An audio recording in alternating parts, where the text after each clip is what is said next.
आज हम जानने वाले हैं इस संसार की सबसे पहली प्रेम कहानी के बारे में, जिसमें न कोई शर्त थी, न कोई बंधन, बस एक दृढ़ता थी, एक श्रद्धा थी। इस कहानी में रंग भी है और दुख का संग भी। यह है शिव और सती की अमर प्रेम कहानी, जिसमें प्रेम है, त्याग है और अंत में एक नई शुरुआत है। तो आइए जानते हैं इस महान प्रेम कथा को, सती कथा को। सती!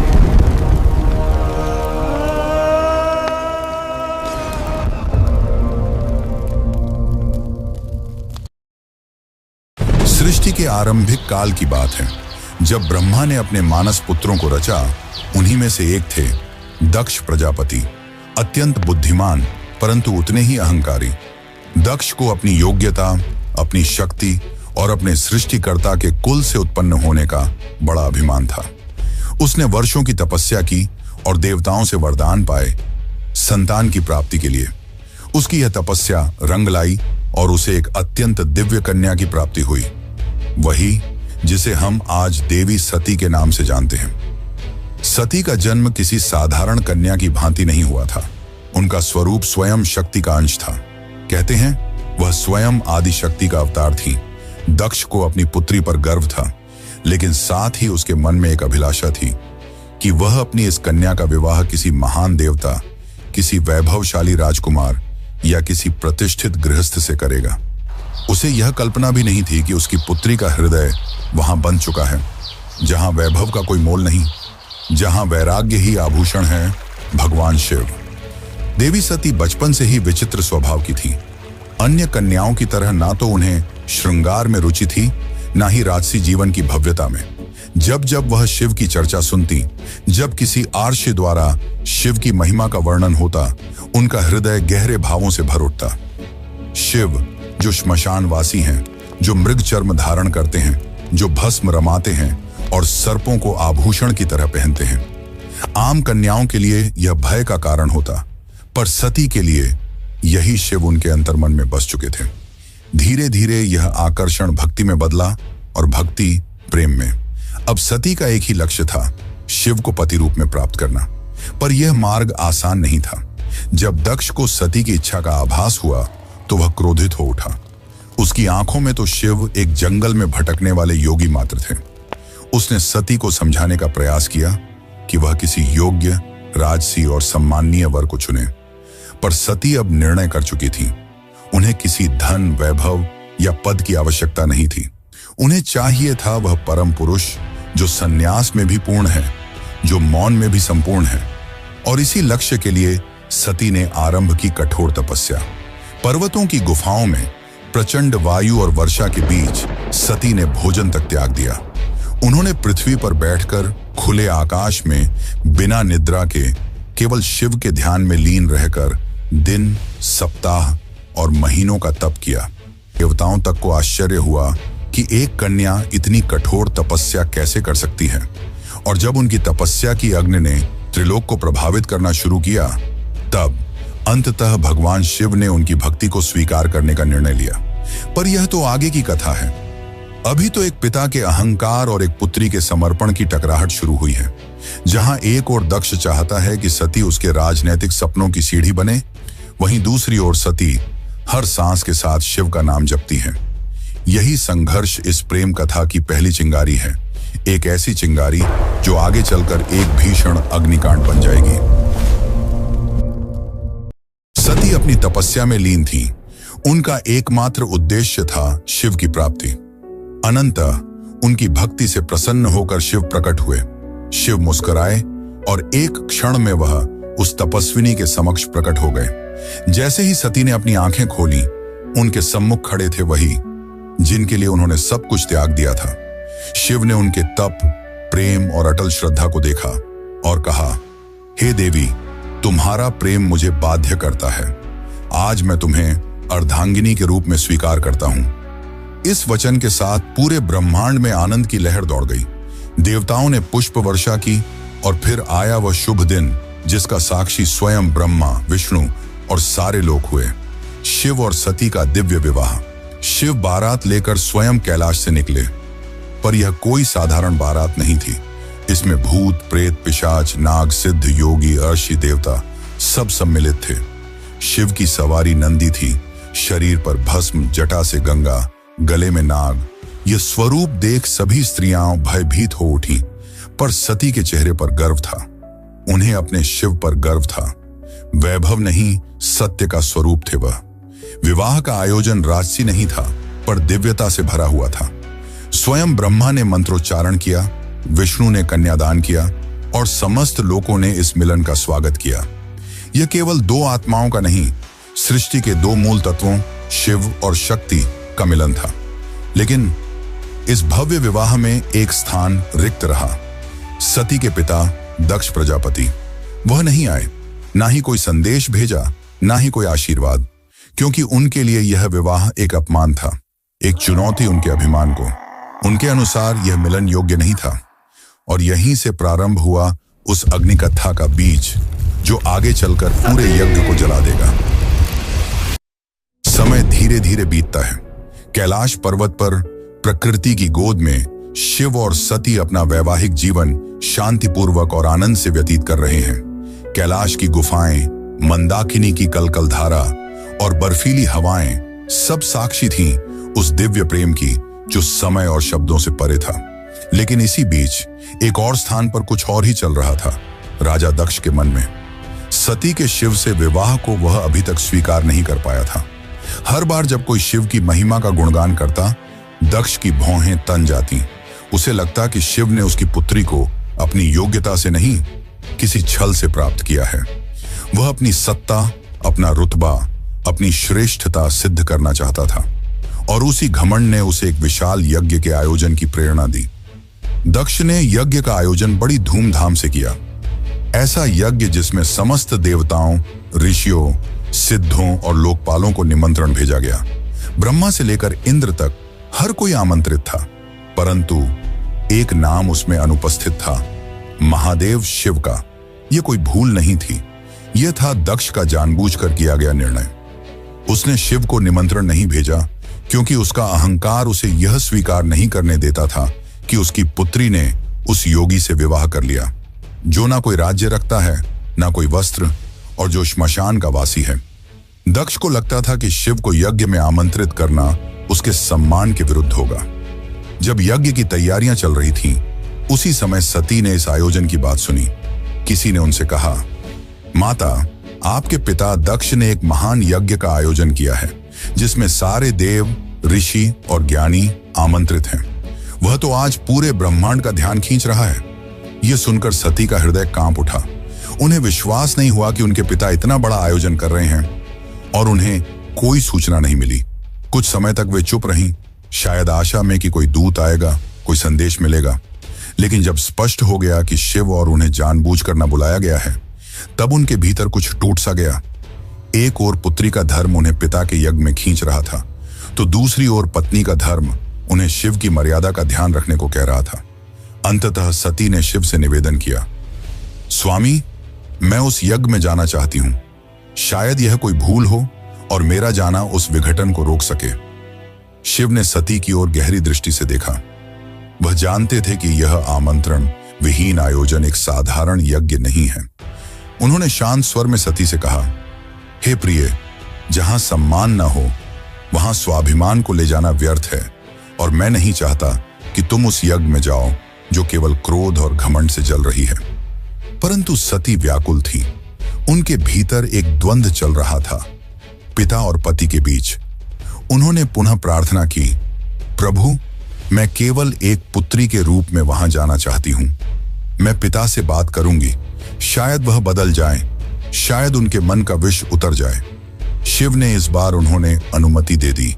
सती ने कैलाश से विदा ली, अकेले, बिना किसी दूत या सम्मान के। वह एक बेटी थी जो अपने पिता से स्नेह की अपेक्षा लेकर जा रही थी, लेकिन उन्हें झांत नहीं था कि उस यज्ञ में उनका स्वागत नहीं, अपमान प्रतीक्षा कर रहा है। सती जब यज्ञ स्थल पर पहुंची तो उनके मन में उम्मीद थी कि पिता के नेत्रों में बेटी को देखकर कोमलता जगेगी, उनके मुख से स्वागत के शब्द निकलेंगे। लेकिन जब उन्होंने यज्ञ स्थल में प्रवेश किया तो सन्नाटा पसर गया। कोई स्वागत नहीं हुआ, कोई आसन नहीं दिया गया, जैसे वो वहां उपस्थित ही न हो। वहां बैठे देवताओं की आंखों में असहायता थी। सती ने पिता की ओर देखा, धीमे स्वर में कहा, पिताश्री, क्या आप नहीं चाहेंगे कि आपकी पुत्री भी इस पावन यज्ञ में सम्मिलित हो? दक्ष ने ठंडी हंसी के साथ उत्तर दिया, पुत्री, जिस दिन तूने उस नग्न भस्म रमाए श्मशान में विचरने वाले औघड़ को अपना पति चुना, उसी दिन तू मेरी पुत्री नहीं रही। दक्ष का स्वर ऊंचा हो रहा था और उसके शब्द जैसे शिव के लिए विष से भरे बाण हो। यह सुनकर सती की आत्मा कांप उठी थी। यह केवल अपमान नहीं था, यह शिव के उस स्वरूप का तिरस्कार था जो समस्त सृष्टि का आधार है। वे उठी, सभा की ओर देखा और बोली, तुम सब यहां धर्म की बात करने आए हो, यज्ञ की बात करते हो, पर जिस शिव के बिना कोई यज्ञ संपन्न ही नहीं हो सकता, उसी शिव का तुम अपमान करते हो। फिर उन्होंने आगे कहा, जिसे तुम औघड़ कहते हो वही काल का भी काल है। जिसे तुम श्मशानवासी कहकर हंसते हो वही मृत्यु से परे है, और जिसे तुम भस्मधारी कहते हो वही भस्म से मोह को जलाता है। उनकी आंखों में आंसू थे, लेकिन स्वर तेज था, ऐसा तेज कि स्वयं देवता भी सिर झुका लें। सभा स्तब्ध थी, कोई उत्तर नहीं दे सका, लेकिन सती का हृदय अब टूट चुका था। उन्होंने कहा, जिस शरीर ने आज मेरे प्रभु का अपमान सुना है, वह शरीर अब इस संसार के योग्य नहीं, और वे सीधे यज्ञ कुंड की ओर बढ़ी। वहां उपस्थित देवता उन्हें रोकना चाहते थे, पर सती अब कोई नारी नहीं थी, वह साक्षात अग्नि बन चुकी थी। उन्होंने अपने नेत्र बंद किए, शिव का स्मरण किया और अग्नि में कूद गईं। उनके चेहरे पर भय नहीं था, बल्कि एक शांति थी, एक समर्पण था जो पूरे यज्ञ मंडप को झकझोर गई। अब इस यज्ञ की अग्नि से वो तूफान उठने वाला था जो पूरे को तबाह कर सकता था। तो चलिए अब जानते हैं आगे की कथा। लेकिन उससे पहले अगर आपको वीडियो अच्छी लग रही है तो वीडियो को लाइक जरूर करें और कमेंट में लिखें, हर हर महादेव। कैलाश पर शांति थी, पर वह शांति तूफान से पहले की थी। जब भगवान शिव को यह ज्ञात हुआ कि उनकी अर्धांगिनी अग्नि में समर्पित हो गई, तो उनके हृदय में तूफान उमड़ पड़ा। आंखों में वेदना, मन में शून्यता और आत्मा में आग। ये वो शिव थे जिनका क्रोध ही प्रलय कहलाता है। शिव अपनी समाधि से उठे, उनकी जटाएं लहराईं, नेत्र रक्तिम हो उठे और सारा ब्रह्मांड कांप उठा। फिर अपने दोनों हाथों से अपनी जटाएं पकड़ी और उन्हें पृथ्वी पर पटक दिया। उसी क्षण पृथ्वी फटी और उस क्रोध की ज्वाला से प्रकट हुआ एक रूप, भयंकर, तेजस्वी और अजेय, वीरभद्र। वीरभद्र कोई सामान्य योद्धा नहीं था, वह शिव के विकराल रूप का अंश था। उसका शरीर अग्नि सा दीप्यमान था, आंखों में प्रतिशोध की ज्वाला, हाथ में तलवार। उसका प्रकट होना सृष्टि के संतुलन को डगमगाने लगा था। वीरभद्र प्रचंड गति से दक्ष के यज्ञ की ओर बढ़ चला। जिस दिशा में वह चलता, धरती कांपती, आकाश बदलता और देवताओं के हृदय कांप उठते। जैसे ही वीरभद्र यज्ञ स्थल पर पहुंचा, आकाश में अंधकार छा गया और वीरभद्र प्रकट हो चुका था। उसकी उपस्थिति मात्र से यज्ञ की अग्नि थर्रा उठी। वह बिना रुके आगे बढ़ा। पहले यज्ञ वेदी को तोड़ा, फिर वेद पाठ करने वाले ब्राह्मणों को हटाया। उसकी आंखों में एक ही लक्ष्य था, दक्ष। वीरभद्र के सामने कोई नहीं टिक सका। वह अकेला था, परंतु अजेय। उसके प्रत्येक प्रहार में शिव का शाप था और हर गर्जना में सती का विलाप। अंततः वह दक्ष के सामने पहुंचा। दक्ष अब भी अपने अभिमान में डूबा था। वह चिल्लाया, मैं यज्ञ करता हूं, मुझे कोई छू नहीं सकता। वीरभद्र ने उसकी आंखों में देखा और कहा, तू पिता कहलाने योग्य नहीं। आज तुझे उसी अग्नि में भस्म करूंगा जिसमें तूने धर्म का मजाक उड़ाया। और एक ही झटके में वीरभद्र ने अपनी तलवार से दक्ष का सिर धड़ से अलग कर दिया। पूरी सभा में सन्नाटा छा गया। देवता स्तब्ध रह गए। यज्ञ की अग्नि बुझ गई और पृथ्वी पर सिर्फ राख रह गई। वो राख जो अहंकार, अधर्म और अपमान की अंतिम परिणति थी। वीरभद्र शिव की आज्ञा पूरी कर चुका था। पर यह कहानी यही नहीं रुकती। अब आएगा वो क्षण जब शिव स्वयं यज्ञ स्थल पर पहुंचेंगे, सती के शव को उठाएंगे और सृष्टि में संतुलन डगमगाएगा। जब महादेव यज्ञ स्थल पर पहुंचे, उन्होंने सती के जले हुए शरीर को देखा। वह दृश्य ऐसा था जिसने स्वयं काल को रुला दिया। शिव ने धीरे से कंपाते हाथों से अपनी सती को बाहों में उठा लिया। उनकी आंखों से आंसू थे और फिर वह चल पड़े। शिव सती के शव को अपनी गोद में लिए पूरे ब्रह्मांड में भटकने लगे। उस विरह में जो पूरे ब्रह्मांड को भयभीत कर रहा था, ब्रह्मांड असंतुलित होने लगा। देवता भयभीत हो उठे। यदि शिव यूं ही विलाप करते रहे तो सृष्टि का संतुलन टूट जाएगा, प्रलय आ जाएगा। तब सभी देवता भगवान विष्णु के पास पहुंचे और उनसे सृष्टि को बचाने की प्रार्थना की। तब विष्णु ने अपना सुदर्शन चक्र चलाया। जैसे ही सुदर्शन चक्र चला, उसने सती के शरीर को टुकड़ों में विभाजित कर दिया। शिव कुछ क्षणों के लिए रुके पर प्रतिरोध नहीं किया। यह सृष्टि के लिए आवश्यक था। जहां जहां सती के अंग गिरे वहां दिव्य ऊर्जा फैल गई। पृथ्वी के वे स्थान शक्ति से भर उठे और वहीं बने शक्तिपीठ। ये कोई सामान्य स्थल नहीं थे। ये उस अमर प्रेम की गवाही थे जो शिव और सती के बीच था। ये थे वे स्थान जहां स्त्री, शक्ति, प्रेम, बलिदान और भक्ति सब कुछ एक साथ साकार हुए। कुछ स्थानों पर सती की आंखें गिरीं, कहीं उनका हृदय, कहीं उनके केश, तो कहीं उनके चरण, और हर स्थान एक केंद्र बन गया मां शक्ति का, जो हर रूप में पूजनीय हुई। कभी दुर्गा, कभी भैरवी, कभी भवानी। यही वे स्थान हैं जिन्हें आज हम कामाख्या, वैष्णो, ज्वाला, हिंगलाज और तारापीठ जैसे नामों से जानते हैं। इस प्रकार सती के वियोग से जन्मे ये शक्तिपीठ न केवल देवी के अंग हैं, ये उस प्रेम की शाश्वत उपस्थिति है जो आत्मा से आत्मा तक जुड़ता है। शिव अंततः हिमालय लौटे, पर अब वह ध्यान मग्न हो गए। वर्षों तक एक चट्टान की भांति बैठ गए, समाधि में डूबे। ना शब्द, ना गति, ना भावना, बस मौन और सती की स्मृति। काल की धारा आगे बढ़ती है, युग बदल जाते हैं, पर कुछ कहानियां समय की सीमाओं से परे होती हैं, और सती की कथा उन्हीं में से एक है। वह प्रेम जो अग्नि में तपकर शुद्ध हुआ था, वह विरह जो तांडव बन गया था। उस अधूरी यात्रा को अब पूर्ण होना था, पर यह कहानी यहां समाप्त नहीं होती। प्रेम का सफर यहीं पर रुकने वाला नहीं था। जहां अग्नि ने प्रेम का रंग दिखाया था, वहीं से एक नई दास्तान का पैगाम आने वाला था।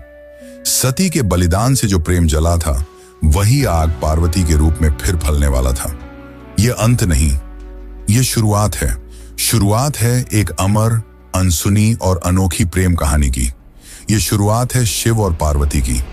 यह शुरुआत है एक नए युग की।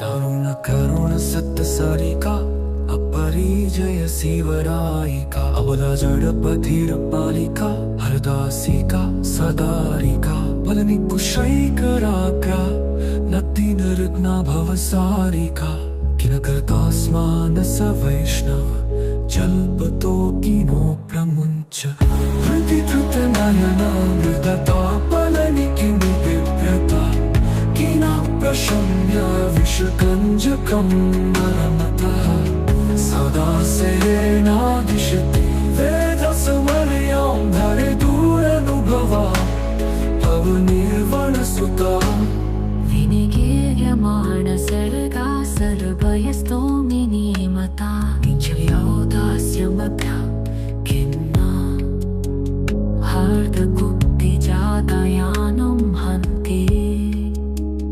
त्रच्छ्रुतिबद्धप्रजल्पं क्रुद्धा धरे दुरनुभवा भवनिर्वणसुता हृदि धृतनयनमृदता बलनि किं बिभ्रतः किन प्रशम्य विषकञ्जकं नर्मतः सदा सेनादिशति वेदसमर्यां धरे दुरनुभवा भवनिर्वणसुता।